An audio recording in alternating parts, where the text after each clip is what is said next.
Jews of Tunis during the Holocaust. And I believe that I need to see a thumbs up if you're seeing my screen. Yes, good. I worked on this project a little bit over a year ago and completed it quite recently. I'll take you through why I chose to study Tunisia, and specifically Tunisia during the Holocaust, a little bit about the geography and the Jewish community. Some family memories will be interspersed throughout my presentation. I will then talk about Vichy France and Nazi Germany, go into some Holocaust type information, the final solution. And if we don't, this section may be expanded more in the next presentation, in the following presentation. There's a whole section called Sfaradim in the Shoah, and I don't think that I will get to it, as well as some memories of my actual trip to Tunisia that I will definitely not get into today. And so we start now with the reason for me for choosing this subject for master project. For me, research on the Jews of Tunisia is a path of self-discovery. This project helped me connect with my Tunisian heritage. I grew up in an Ashkenazi home, in an Ashkenazi community. And so I was curious about my identity as both Ashkenaz and Sepharad, and find out more about the Sephardi part of my ancestry. So it is my heritage, it's my identity, and of course a high level of curiosity that led me to research the Jews of Tunis in the city of Tunis during the Holocaust, which is the city where my mother grew up. This is the carte d'identité of my mother in her late teen years.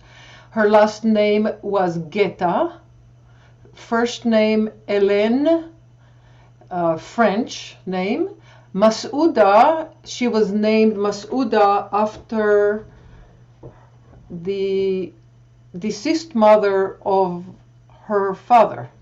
Although in my family, in my Tunisian family, we often name after a living grandparents, but in this case the grandmother died, and the first girl that was born was named after Masouda. She's Tunisian nationality, born on October 19, 1929, which means that she's 93 years old. And at the time, she lived in Tunis in 19 Rue Sidi Bahem. You can see the French influence in everything, including the 50 francs that it costs to put a stamp on this carte d'identité. And so begin our trip, but actually I'm bringing you right into present day. My mother is no longer called Hélène, she's called Leah, her Hebrew name. She married my father, Yekutiel Katz, so her last name now is Katz. And she's here with Jonah Hirsch, that's my grandson. I took the picture a year ago, we were in Israel last year, and with the grandson. And so you can see my mom today. She has 18 grandchildren and over 20 great-grandchildren. We grew up observant. And one of my brothers actually is responsible for 9 out of the 18 grandchildren that she has, because he remained observant and has a large family. My mother is a Holocaust survivor, and she receives reparations from Germany. So that's where the story begins, and also that's where it ends. How does a Jew from Tunisia receive reparation from Germany? Victor Young Perez was born in Tunisia in Tunis, Tunisia, the same city as my mother, 15 years earlier. Was born in 1911, and you can see right away when somebody dies in 1945, you have a pretty good idea what happened. He was called the Boxer of Auschwitz. He was a French citizen. He immigrated from Tunis to France, and as a French man, became a champion in boxing in 1931 at age 20. He was very thin and very small man, and a great fighter. He was deported to Auschwitz by French collaborators who gave his name to the Nazis, and he was deported along with 1,000 French Jews to Auschwitz. While in the camp, he was fighting regularly 140 boxing matches in total to amuse the SS guards. He went on the death march in January 1945, and unfortunately he was shot by a guard. So that's Victor Young Perez, and a movie was made in 2013 about his experience in Auschwitz. Actually, he was a celebrity in Paris, so the movie describes at great length his lovers and his good life in Paris. And it says surviving Auschwitz, but we know that he went on the death march after Auschwitz, after a year and a half, and in Auschwitz, and he died by being shot by a guard. This is one of the most famous pictures of the Jews of Tunis when they were taken to a forced labor camp. This picture was probably done in December, early or mid-December. December 9 was the day that the decision was made by the Germans to take Jews to work at labor camps.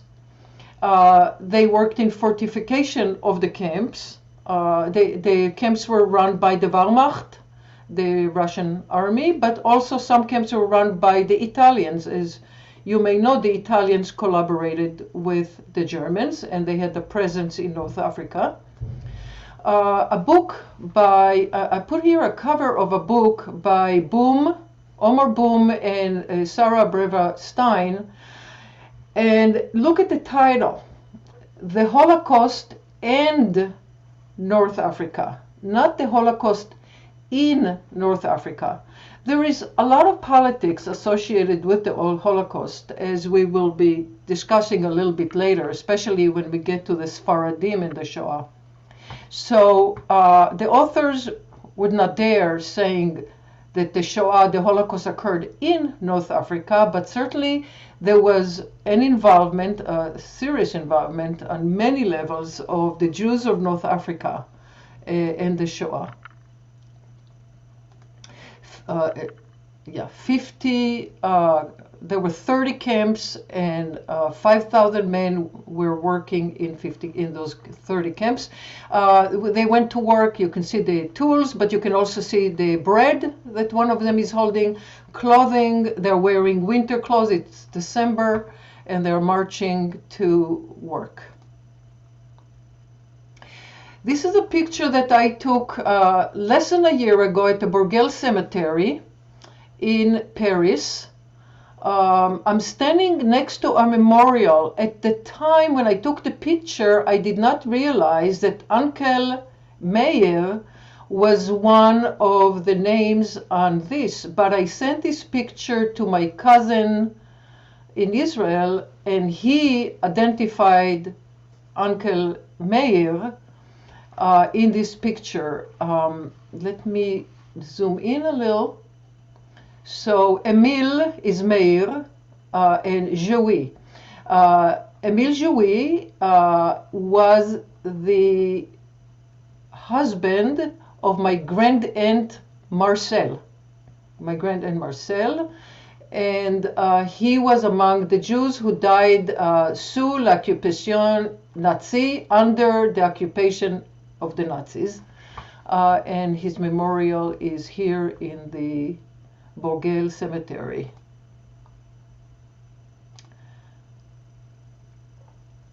So I gave you some background of why I chose this as a topic, and got you a little bit closer to the Jews of Tunisia during the Holocaust. But really, I want to give a little more background on the Jewish community, and that brings us into some geography and so forth. Now, I did some of this geography on Hanukkah, and some of you may have studied history and studied geography, may be familiar.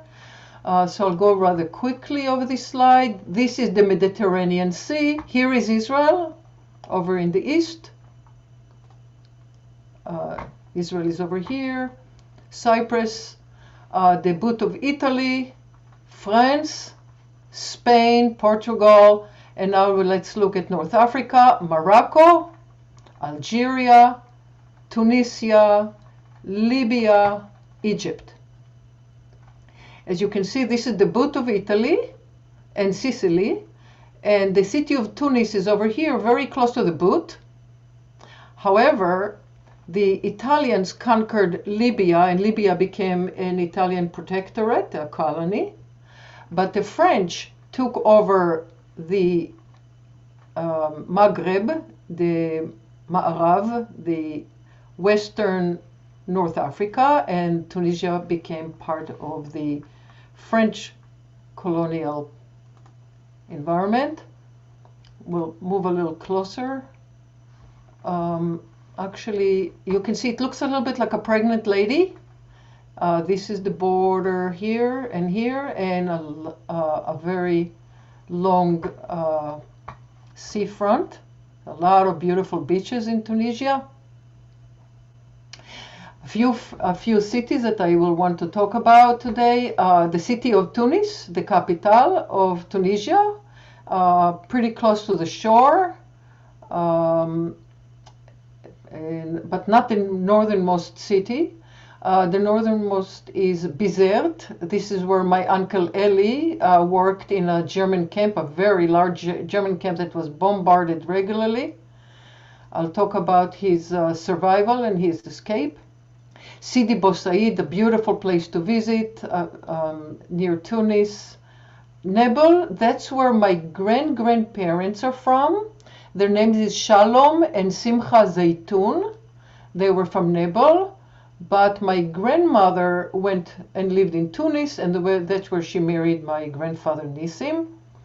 Nissim actually grew up in Tripoli. There were pogroms in Tripoli, and his father was killed. His mother took him and his younger brother on a march with other refugees toward Tunisia. His mother and the young brother died. Nissim, my grandfather, continued walking. I presume he walked all the way, arrived at Tunis, and that's where he met my grandma. He was an orphan, and he married her. He married well.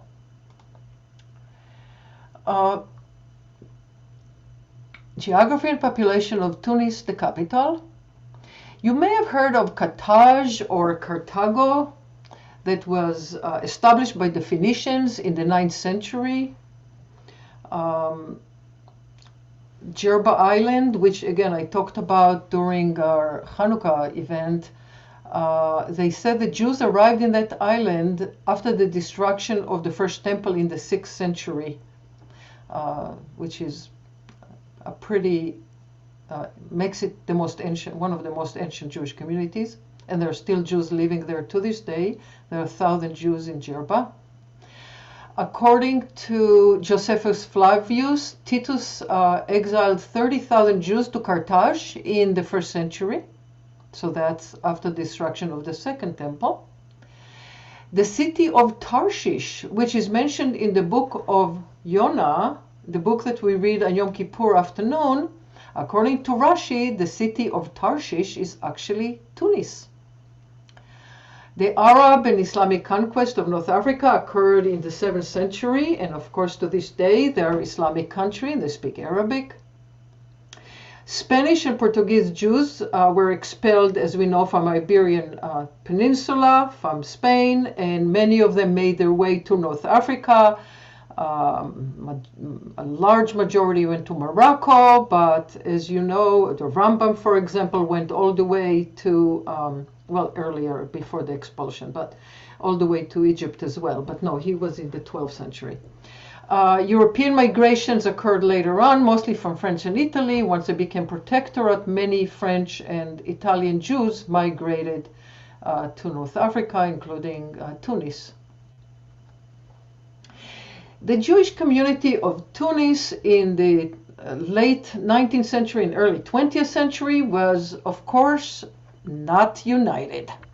There was the Toansa, descendants of native-born Tunisian Jews, which means that they went all the way to the 1st century or even earlier, and the Jews who were expelled from Spain and so forth. They were the majority of Jewish population, and there in the city of Tunis there were 45,000 Jews in 1940s. In the whole country there are about 90,000. The Gerana are from Spanish, Italian origin, but really they came from Italy, from the Livorno, and over time, all the Jews that came from Christian countries were called Gerana. The language they spoke was Italian, in addition to some Arab, obviously. The Toansa spoke French, the Gerana spoke Italian, they had separate rabbis and so forth. Now, the picture I have here is actually of the Toansa and Gerana rabbis standing side by side, but this picture was taken after the Germans left and peace was made within the Jewish community. I also have a picture here of the Grand Synagogue of Tunis. I couldn't take a picture in the front because it was blocked, so I took a picture from the side, and this particular one I had to download from the internet.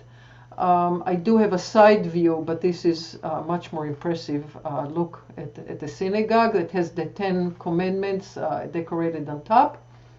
At the cemetery of Borgel, we went to the most important tomb in the country, which is Rabbi Chaim Tayeb Lomet. Rabbi Chai, last name Tayeb, Lomet, he did not die. He was a Mekubal Gadol, Kabbalah Ma'asit, which means he did a lot of miracles. And one of the traditions in Tunisia is that when you go to somebody's tomb, to the cemetery, you eat fruit and cookies because you say Baruch Atah she'akol niya bidvaro, or you say Borei Pri Ha'etz, so you say a bracha on the food and the drink that you have, and your blessing goes up to heaven.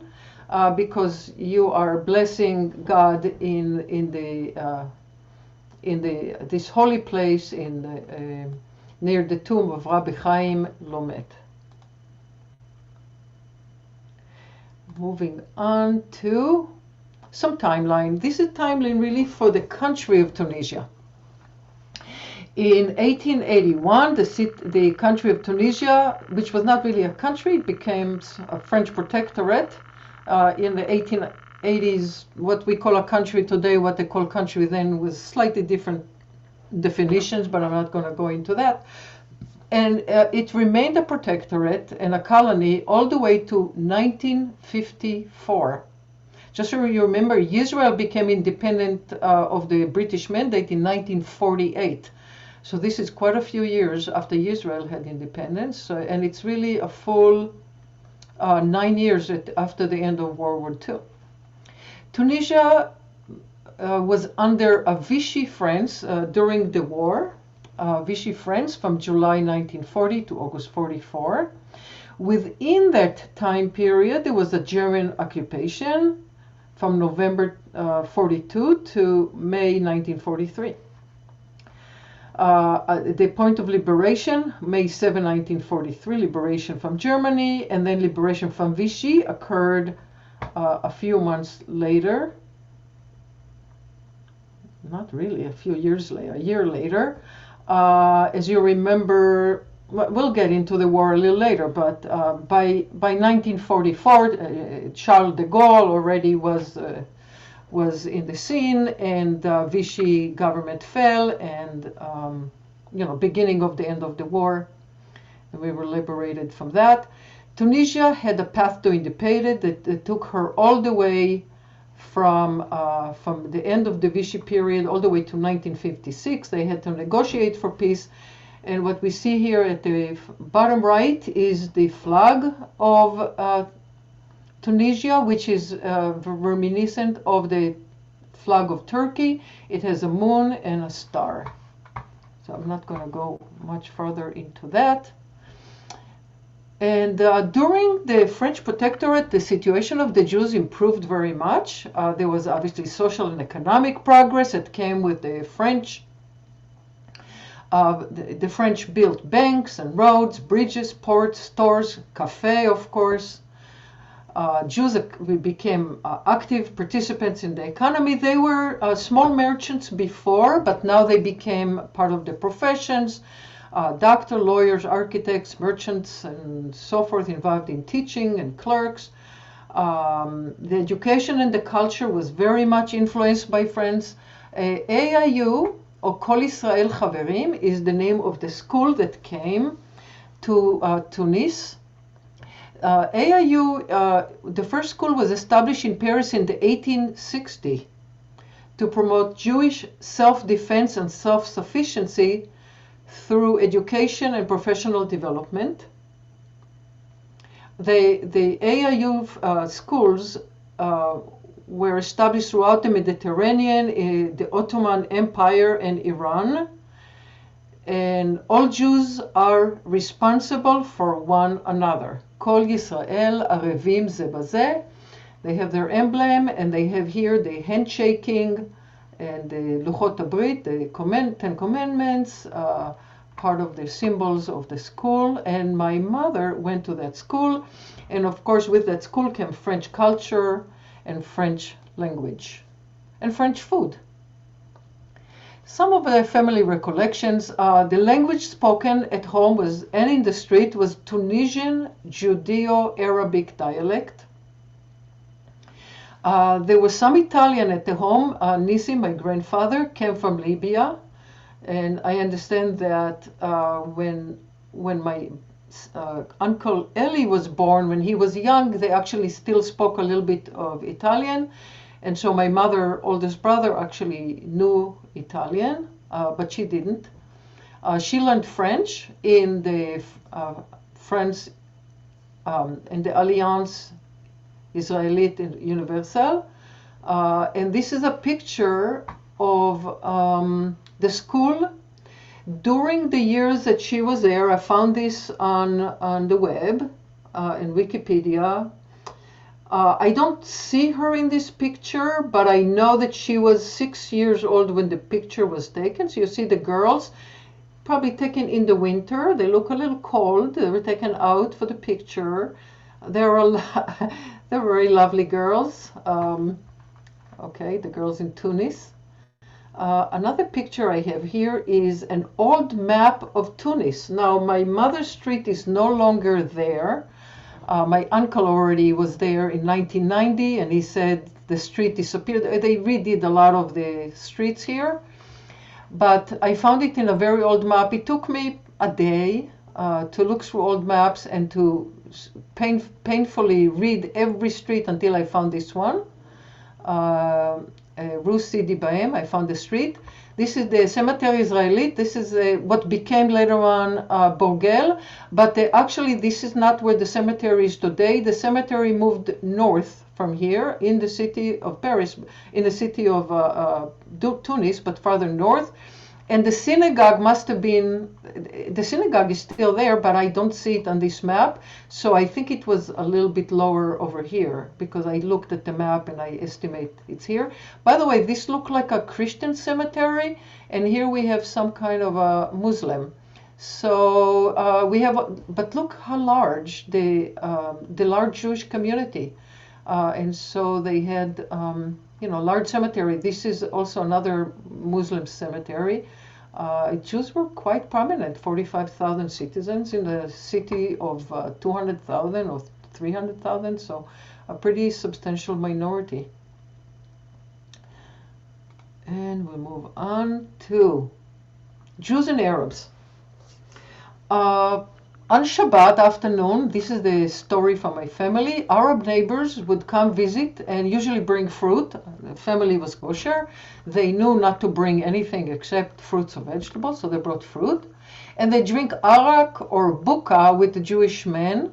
I assume that the reason they drank with us is because they were probably not allowed to drink at home. Now, generally today, Arabs in Tunisia, they drink alcohol. It's not a very strict country, but I think in those days, if Arab wanted to drink, they would go to their Jewish neighbors to drink arak. After Pesach, this is a story that my mother always told us, that after Pesach, the Arab brought fresh bread to my grandparents' house. And I always thought it was such a lovely neighborly thing to do. During Yom Kippur, she said, the Arabs covered the baked goods in the bake shop, in the patisserie, boulangerie. Everything was covered on Yom Kippur so that when the Jews went to the synagogue, they wouldn't see the bread. So they covered it and they sold it, and they covered it again when the Jews returned from synagogue. I don't want to go too much into comparing it to my experience with Arabs in Israel, but I can say that my experience with Arabs is enemies, terrorist, violent, war. I don't have any positive experience with Arabs, but many Jews who came from North Africa, the older ones, remember very, very positive the relationship with their Arabs. I'm going to go into this alcohol story a little bit because my grandfather worked in this factory. It's called the Bokobza. The name of the factory is Bokobza. It's a family name. Bokobza is a family name, famous name. And the drink that they make is called buka. And the buka is a brandy made from figs. I have here a picture of figs. And the Bokobza family, this has been distilling it since the 1880s. My grandfather's job was to taste the liquor. That was his job, a liquor tester. So I thought in his memory to kind of give you a little bit of taste of our life in Tunisia. Now we're ending the happier or the more positive side of my story, and we're getting into Vichy France and Nazi Germany and the course of the war. And Vichy France took over the Tunisia on July 10, 1940, and then German occupation began November 9, 1942, and I'll go through all the different stages of the war. The French signed an armistice agreement with Germany in June 1940. So they didn't surrender, but okay, for all practical purposes, French became occupied by Germany and was no longer part of the Allies with England and the rest of Europe.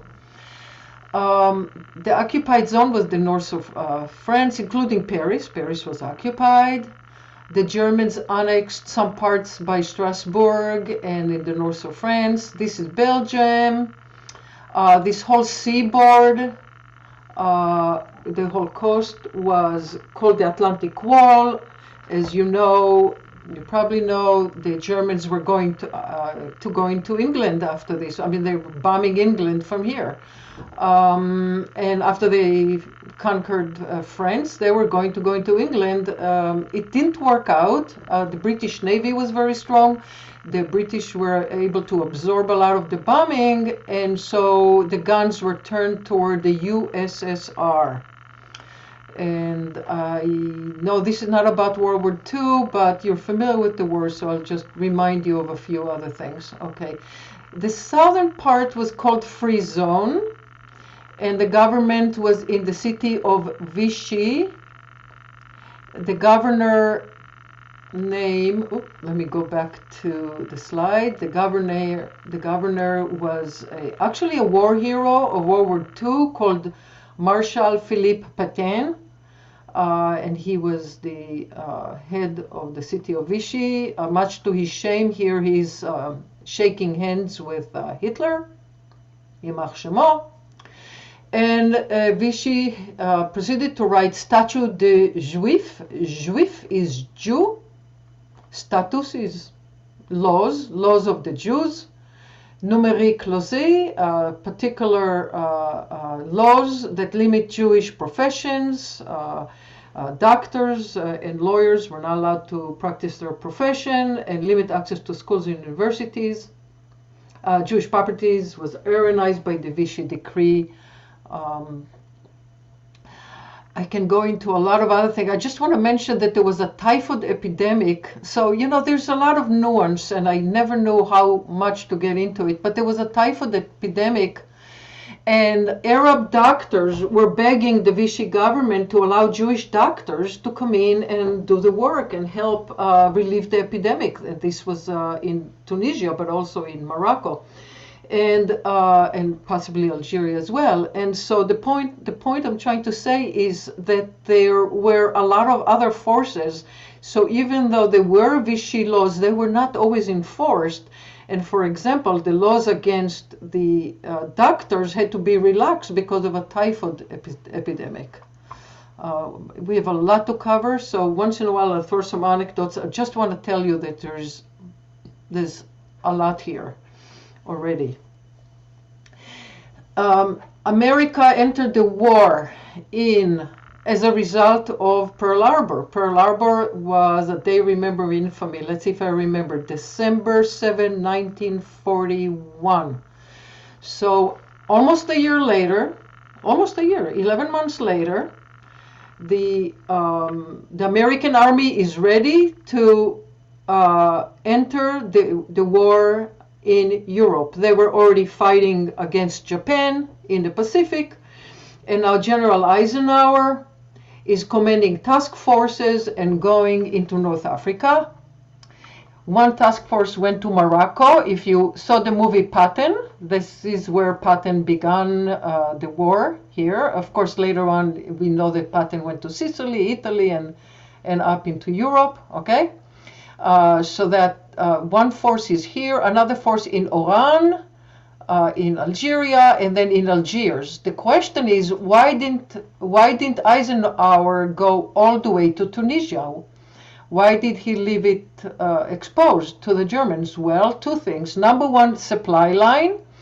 They had to supply through the Pacific Ocean. This is the Pacific Ocean. No, Atlantic Ocean. They had to create a supply line, and they didn't have enough material and personnel to go all the way to Tunisia. The other reason is that Tunisia is very close to Italy, and in fact, the Italian and the Germans were able to go through Italy and conquer Tunis a day after Eisenhower began Operation Torch.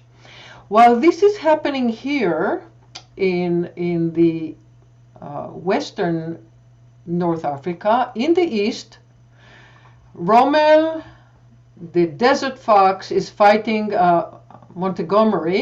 Monty, and at this point, November 1942, Montgomery already won major war in Al Alamein in Egypt, and Rommel is retreating from Egypt to Libya, and eventually Rommel gets to Tunisia, and from here he gets shipped up to Germany, and later on he fights in Normandy, I believe. Rommel was still, he was fighting again in Europe. So there are forces, British forces, with Montgomery pushing from the east, and Eisenhower pushing from the west. There's a sandwich here, and in the middle of the sandwich is Tunisia.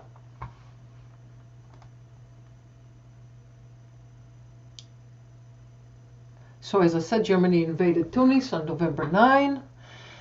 General Walter Nering was the Wehrmacht commander of the Afrika Corps.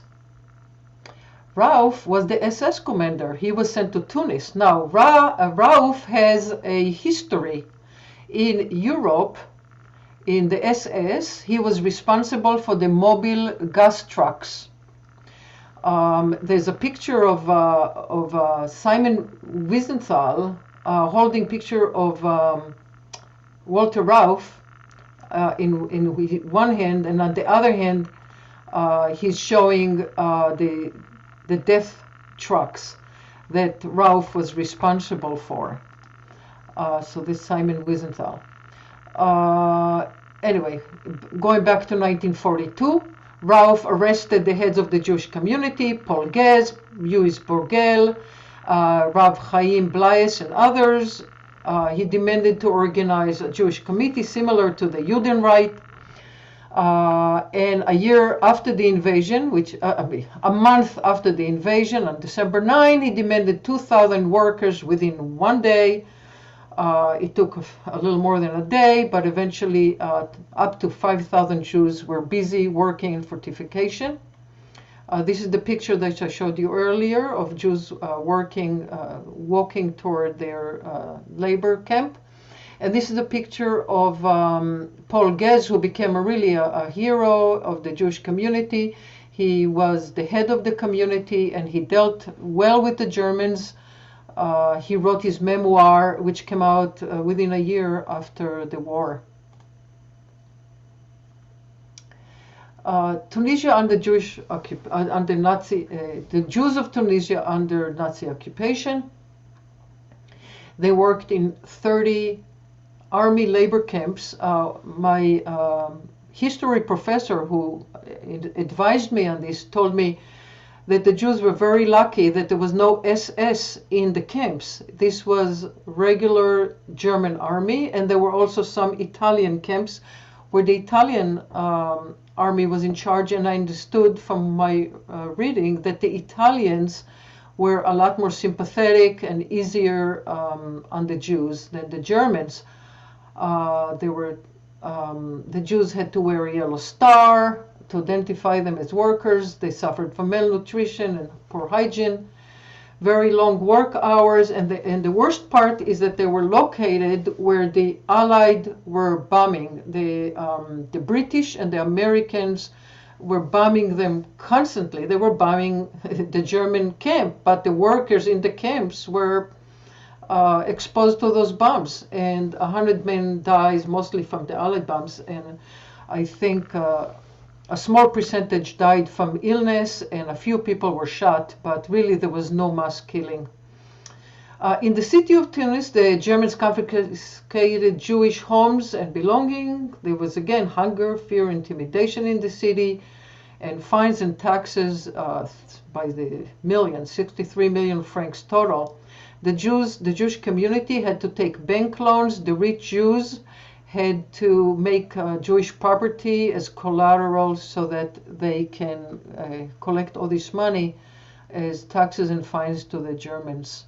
If you ever wonder how the Germans made it to South America and lived rather well in Uruguay, Paraguay, Argentina, etc., Chile, and so forth, it's because they stole all this money from Europe and also here from North Africa. Some of it was gold, some of it was in hard currency, and they put it in the banks, and then later on, when they escaped to South America, they had plenty of money. So some family recollection. The school that my mother went to, Alliance, became a yard to detain laborers. My grandfather Nissim was captured by the Germans. They were running around the city looking for Jews. And he escaped a couple of times, but one day, as he went home for lunch, they captured him and they sent him to work in a cement and phosphate plant in a mountain hill called Jebel Jelud. Uncle Eli was also captured, and he was taken to Bizerte, an army camp, a very large army camp. Grandmother, her name is Ninette. By the way, that's a picture of Nissim and Ninette on their wedding day. She was very beautiful. She was a very tall and very beautiful woman. She worked and took care of 3 children. My mother Uncle Eli was sent to the camp. So my mother was 13 and she was the oldest child, and there were two other little children in the house, as well as the handicapped sister, who couldn't really help much. And in fact, to some extent, many Jews escaped to the countryside, but because the handicapped aunt, my mother said they couldn't leave, and whenever the city was bombed, they would jump into bed with the aunt and said Shema Israel. And that's how they survived 6 months of bombing. There was lack of food. The Germans took a lot of the food and stored it, of course, for themselves. The German soldiers were marching in the street, throwing a lot of pain. There was some rape, but I understood, well, they were saved because the Italian neighbors pushed the Germans out and told them there are no girls here. But generally, the German command didn't want to terrorize the population. And so there was one case of rape, a couple of cases, but mostly they were okay, they behaved well. Now, I have a couple of humorous anecdotes, believe it or not. Yes, you can always find humor or irony. My grandmother hitched a ride with the Germans to deliver food and change of clothes for my grandfather. And my Uncle Eli had a great escape, and I'm going to go over some of that, I think, beginning with Uncle Eli. So as I said, he was in the Bizerte air base and seaport. It was occupied by both German and Italians. The city was bombed relentlessly. The city population escaped, and the city was completely destroyed. In all my reading, Bizerte was the worst army camp.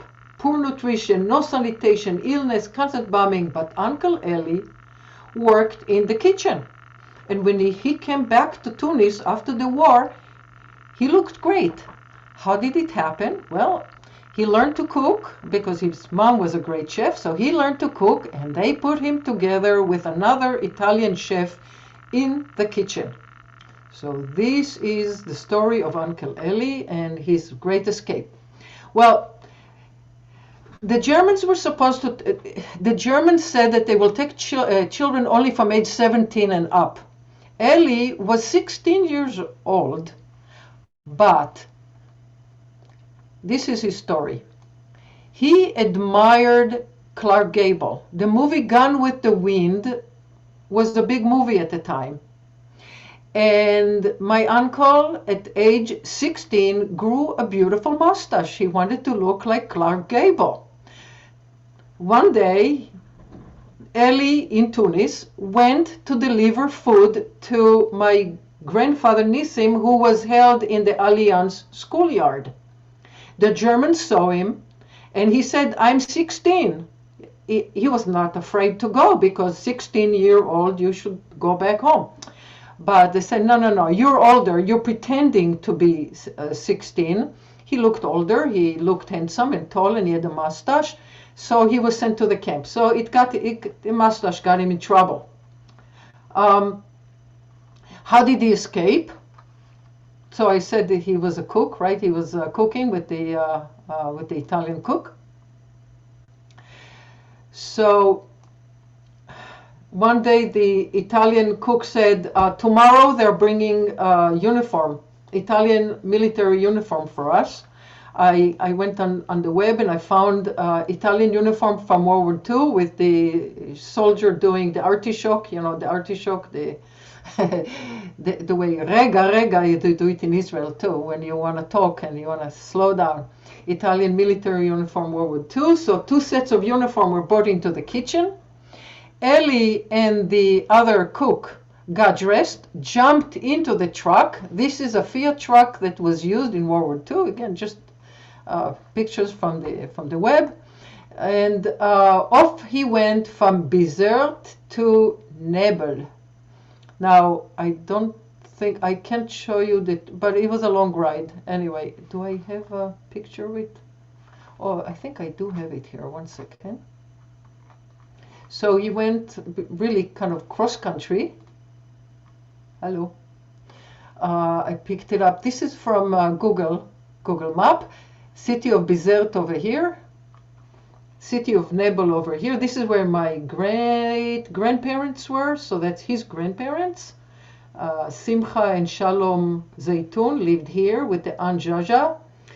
And so he went from this resort to Nebel. This is Tunis, but he was afraid to, I assume that he was afraid to go to Tunis because he was afraid that they'll send him back to camp or God knows what they're going to do to him. So he escaped to his grandparents and he spent the rest of the war here, doing pretty good. Okay, so that's Uncle Eli and the Great Escape. And now come my grandma. So my grandma is hitching a ride with the Germans, delivering food and supply to my grandfather. It's just, you couldn't make it up. So I took a picture of Google with the Grand Synagogue, because I lived not far from the synagogue. They lived a walking distance from the synagogue, Grand Synagogue of Tunis. And these are, today's roads. Maybe the roads were different at the time, but here's Jebel Jalud, and my grandmother is hitching a ride with the Germans to the camp, bringing food. I think one day I'm going to write a story, and I'm going to totally make it up that they loved her food, and that she brought like a food for the driver and for the other Nazis, and they gave her a ride, and I'm going to make a whole story. I'm going to make a whole story about that. I just find it so fascinating. And my mother tells it with straight face. She doesn't even see the irony of the whole thing. Anyway, I put a picture of Waze over here. Just, okay. Anyway. Liberation Day came not soon enough. Liberation on May 7, 1943. This is a picture of Churchill saluting the Allies in the Roman amphitheater at Carthage on one day in June 1943, about a month after the liberation, and as befitting Churchill, lifting his hat on top of a walking stick. Lovely picture. Some family recollection about the day of liberation. I see we're going to run out of time, but that's okay. We have another presentation for the end of the month. On Friday, May 7, my mother said no one kept Shabbat. As I told you earlier, Germans took a lot of the food and they stored it. Well, the stores were open, and people were hoarding food and wine and dry goods, celebrating, singing, eating, drinking, and hugging each other. Jews jumped into cars. It was already Shabbat. Jews jumped into cars with the American and British soldiers and took joyrides throughout the city of Tunis. My mother brought an American soldier home to meet the family. This is the first connection between my mother and the Americans. Later on, she will have a son-in-law who is a Jewish American. That's my husband. The Italian neighbors disappeared. You couldn't hear Italian anymore on the street. Remember, the Italians were now the enemies. The Arabs went into hiding and the Jews rejoiced. So some pictures of the British marching into Paris and some of the trucks of the Allies as they enter Tunis. And Zionism was on the rise, along with the rise of Arab nationalism. As I said, Tunisia was still a protectorate, but Arabs started to demand nationhood. The Jews were trying to reconcile the friends that they adored before the war with the friends that collaborated with Germany and betrayed them.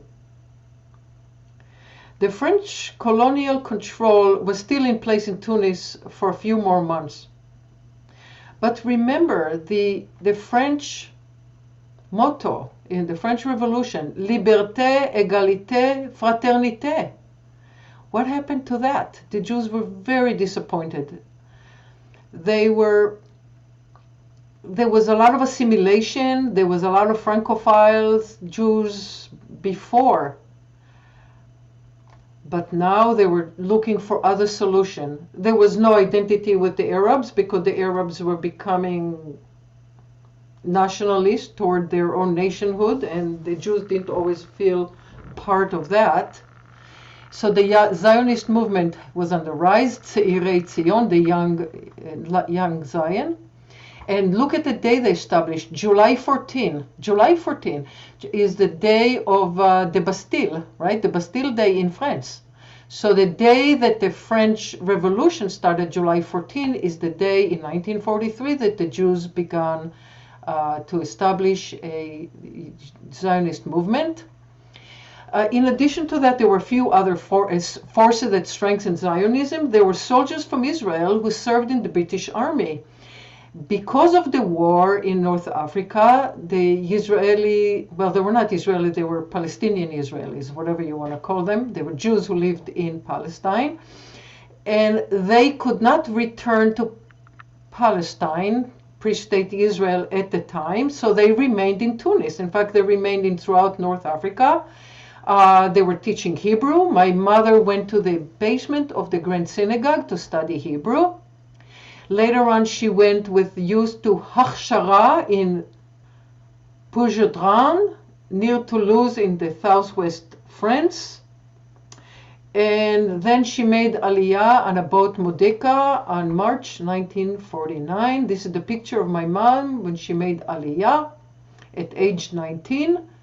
Machleket HaKlita, the absorption section of the Israeli government. And with that, we finished barely a half of my presentation. Well, 2/3 actually. We did not go at all into anything to do with the final solution, or Sfaradim in the Shoah, or travel in Tunisia, although we did a little bit of the travel in my other presentation.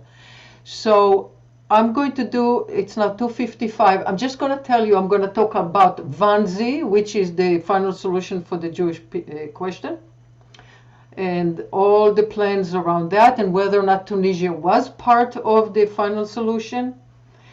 And was Tunisia talking about intention versus function, the meaning of the Holocaust. I get deeper and deeper into Holocaust studies. And then I'm making a case study of the Shoah using Tunisia as a case study, and I go on from there. I think at this point I will stop the sharing if I can get back to Zoom.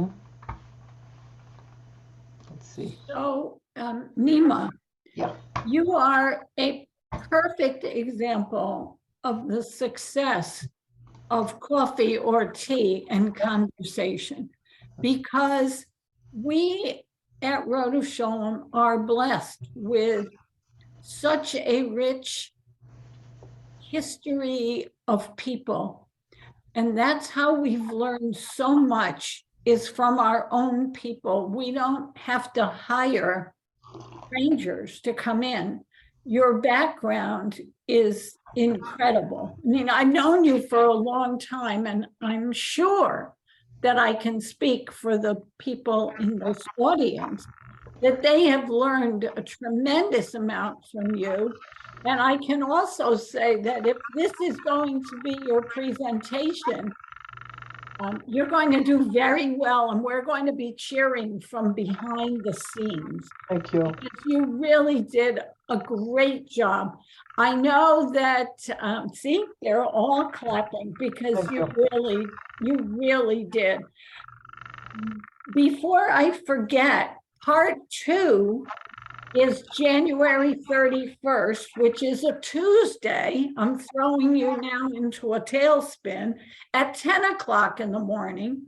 Again, coffee or tea, it's your preference. And Niema will do part 2. We have just a very, very few minutes. So if you have questions, she will entertain them, but we won't go past 5 minutes after 3.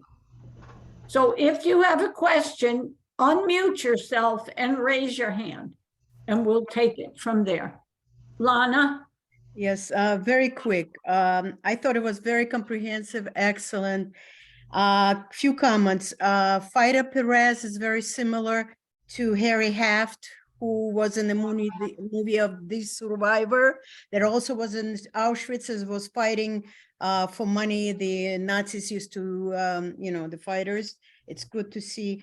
In terms of the geography, I noted that most of the Jews lived in a non-desert situation.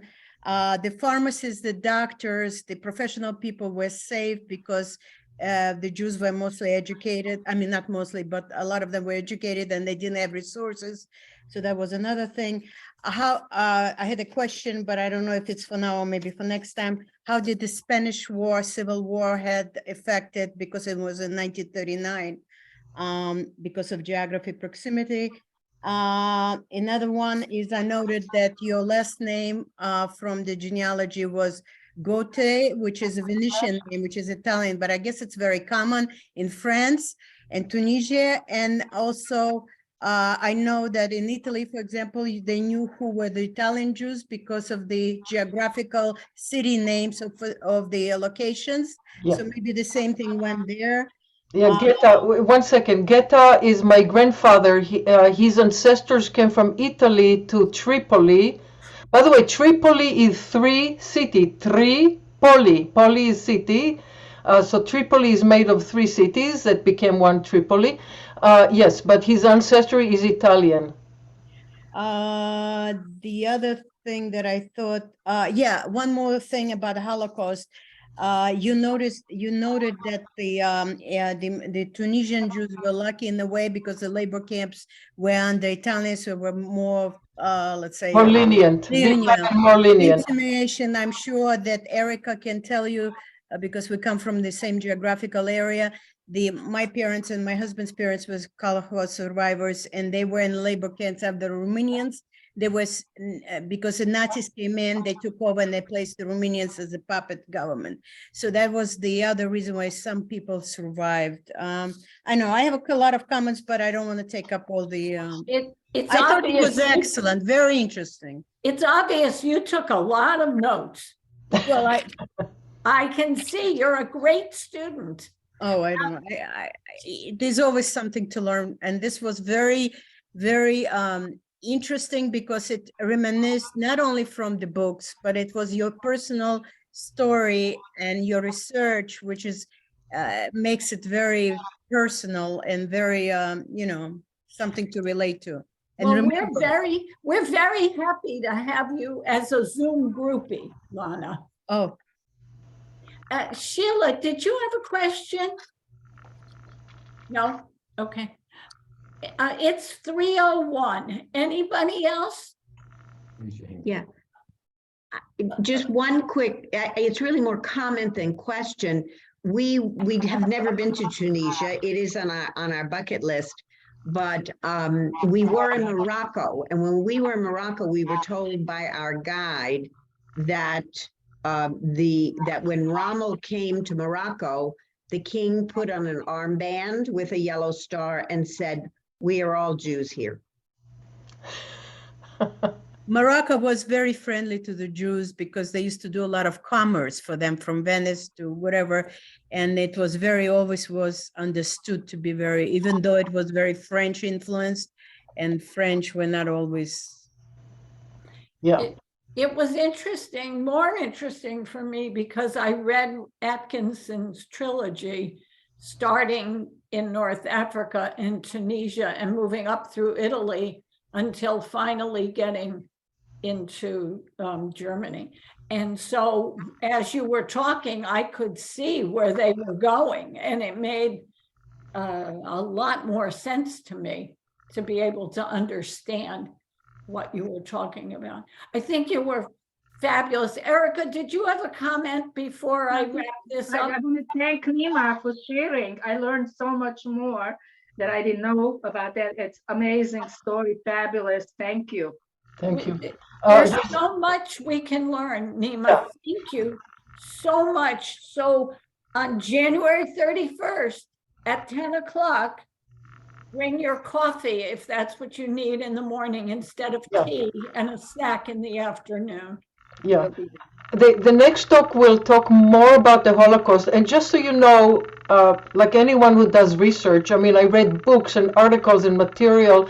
I dug into World War II. I dug into Holocaust studies. I looked at the Holocaust in Europe. I looked at Babi Yar. I looked at so many things.